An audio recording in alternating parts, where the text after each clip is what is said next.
Hello, my name is Dr. Jim Swafield. In this course, you will be introduced to the field of marketing and will learn about fundamental marketing concepts that help businesses achieve long-term success.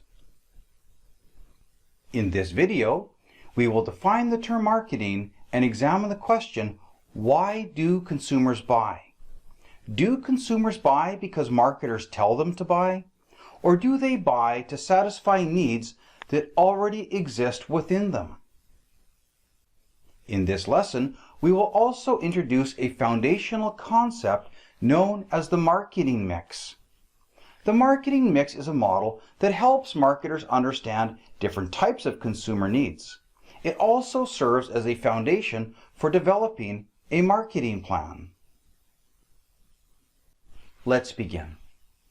One of the most important concepts that you will learn when studying marketing is that you get what you want when others get what they want. For example, a teenage boy may want his parents to give him $20 so that he can go to the movies with his friends. His parents say, "We want the lawn mowed." You will get what you want when we get what we want. If we apply this principle to marketing, we could say that the marketer will get what they want when the customers get what they want. What the marketer wants is to generate a sale, and the marketer will get the sale when the customers get what they want. The next question is how do we know what consumers want? Well, back in the 1960s, there was a man named Jerome McCarthy. He developed a model for helping marketers figure out what type of needs consumers have. McCarthy said consumers have 4 categories of needs. The first category is product type or product form needs. For example, one person may have a need for a laptop computer with a 12-hour battery. Someone else might have a need for a laptop with a very large hard drive so they can store lots of files. The second category is place of purchase needs. Place of purchase needs refers to the location where consumers prefer to go to buy the product. For example, consumers do not want to travel long distances to buy a carton of milk. They want a grocery store with a convenient location which is usually close to home. Consumers also have a need for a store to be open at certain times of the day as well as on specific days of the week. The third element of the marketing mix is price needs. The concept of price includes the amount that the consumer is able and willing to pay, as well as the need for a particular payment method. For example, a consumer may want to pay with cash, on credit, or even with a cryptocurrency. McCarthy also added the concept of promotions to the mix. He did not say that consumers have a need to be promoted to. However, consumers do have a need for information that can help them make an informed purchase decision. These 4 categories serve as the foundation for what is called the marketing mix. And because each of the 4 types of needs begins with the letter P, they are called the 4 Ps of marketing. Notice that we put the customer in the middle because we build our marketing mix around the needs of the customer. I have a question for you. Who decides what consumers buy? Does the company or the store manager decide what consumers buy, or do the consumers themselves decide what they buy? Often, when I ask students this question, they say it's the company or the store manager who decides what products consumers buy. They also say that it's the marketers that create the need for these products. If you are of the opinion that marketers create needs in consumers, here are 3 questions I would like you to think about.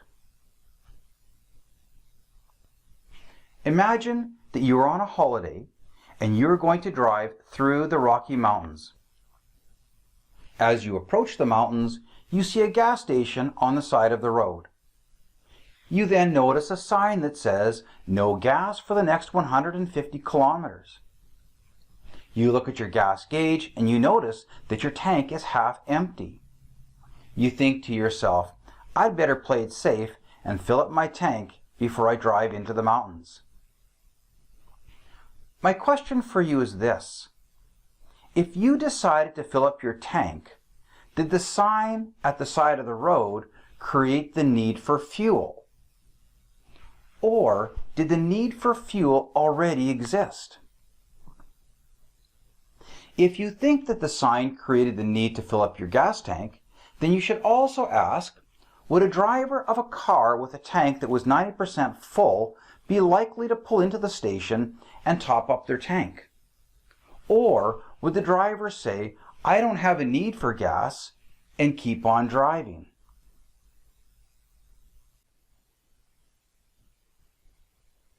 All products go through what is known as the product life cycle. For example, here's a picture of the first cell phone that came to market in 1984. It was called the Motorola Dynatac 8000X mobile phone. It was nicknamed the Brick because it was big and it felt like you were holding a brick to your ear. So here's my second question. Do you think that Motorola could resurrect this product? Could they make this cell phone desirable and create a need for it if they had a really creative advertising campaign? My best guess is this phone has made its last call.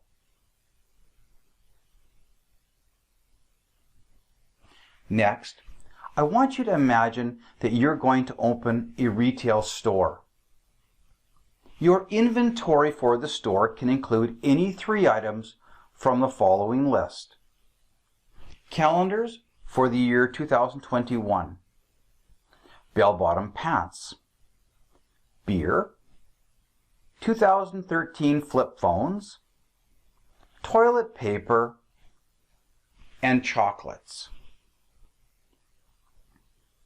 If you could choose only 3 of these products to sell in your store, what would they be? Does it matter? Or are you indifferent? Do you think that your store would be successful if your 3 products were cell phones from 2013, bell-bottom pants, and calendars for the year 2021? Here's my point. If you believe that marketers can create the need for products through marketing and advertising, then you should be indifferent to what products that you choose to put on your store shelves. Let's go back to the question that I asked earlier.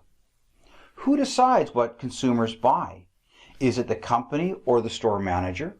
Or is it the consumers themselves who decide what will be purchased?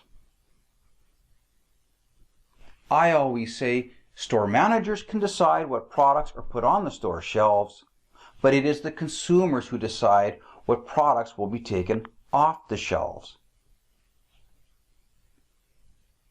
Let's summarize the key points made in this video. First, you get what you want when others get what they want. Marketers are generally more successful when they try to discover needs that exist rather than trying to create needs. Remember, all products go through a product life cycle. What makes current products obsolete is the introduction of new products that do a better job at meeting consumer needs. The second takeaway is that the marketing mix, which includes the product, price, place, and promotions, is a model that helps marketers identify different types of consumer needs. Let's finish with the definition of marketing. Simply stated, marketing is the process of assessing consumer needs and providing products and services to meet those needs better than the competition. Remember the saying, you get what you want when others get what they want.